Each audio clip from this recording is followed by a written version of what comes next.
आज का ये video it's not about motivation, it's not about anything else जो अभी चल रहा है. It is about feeling grateful. तो ये जो नीट की जर्नी थी 2 साल की मेरी, I have went through this and I understand this journey, I have been into this. So मैं आपको बताऊंगी कि इस जर्नी ने मुझे किताब से ज़्यादा या किताब के साथ साथ कुछ और चीज़ें भी सिखाई जो शायद मैं अपनी लाइफ में हमेशा याद रखूँगी. See this journey was I thought और you also might have thought कि ये जर्नी सिर्फ किताबों के बारे में है. पढ़ना है आपको, बायो पढ़ना है, फिजिक्स पढ़ना है, केमिस्ट्री पढ़ना है, रिविजन करना है, याद करना है और आपकी डेस्टिनेशन एक जीएमसी में जाना या एम्स में जाना थी. मुझे भी शुरू शुरू में यही लगा था. But eventually as the time pass, as I was being the part of the journey, I realised somehow I am becoming the better version of myself in this journey. So ये जब journey शुरू करते हैं तो motivation सबके पास होता है. What matters is कि आप उसको कितना कैरी ऑन फॉरवर्ड कर पाते हैं. बात सिर्फ मोटिवेशन की नहीं है, बात कंसिस्टेंसी और डिसिप्लिन की भी है. तो आई रियलाइज इस जर्नी में कि your hard work, your effort always page of. आपकी मेहनत अगर सही चीज़ में है तो वो कभी भी बेकार नहीं जाएगी. ये मुझे इस जर्नी ने सिखाया.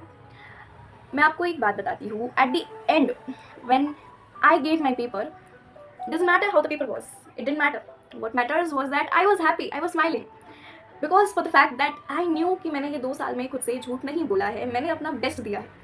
Whatever I did my 100% in it. Let it be giving tests, let it be doing revision, let it be all those things जो नीट क्रैक करने के लिए ज़रूरी होती है. मैंने वो सब की और वो डेडिकेशन से और डिसिप्लिन से की. तो इस जर्नी ने मुझे हार्ड वर्क करना सिखाया. The second thing that this journey taught me was being able to handle things myself. ये चीज़ शायद सुनने में छोटी लगती हो बट ये चीज़ उम्र भर साथ रहने वाली है मेरी. कुछ कठिनाई आई, तकलीफें आई, प्रॉब्लम्स आई, बट हर एक प्रॉब्लम को मैंने सुलझाने की कोशिश की, ना कि उससे भागने की. मैं एक एग्जाम्पल देना चाहूँगी कि बीच में मैं बहुत ज़्यादा बीमार हो गई थी. It was after 11th starting of 12th I was very ill. I mean I had an infection, I was very ill. But I realise one thing कि जब मैं बेड से उठ भी नहीं पा रही थी उस वक्त भी मैं सोच रही थी कि जो भी अभी बचा है, जो बैकलॉग्स है या फिर जो चीज़ें मुझे रिविजन करनी थी इस टाइम टेबल में, वो मैं नहीं कर पा रही हूँ और मैं उनको कैसे कर पाऊँगी जब मैं ठीक हो जाऊँगी.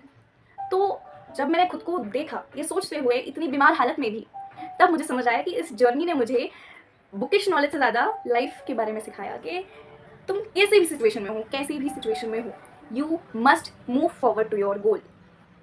और शायद उस वक्त मैंने कुछ नहीं पढ़ा. जब मैं बीमार थी, मैं बेड से उठी भी नहीं थी, पर ये जो ख्याल है कि मैंने सोचा पढ़ने के बारे में, खुद के गोल के बारे में, इस ख्याल से ही मेरा कॉन्फिडेंस बढ़ गया. I just felt like yes, I deserve this and I am worthy of it. तो this is what this journey teaches you.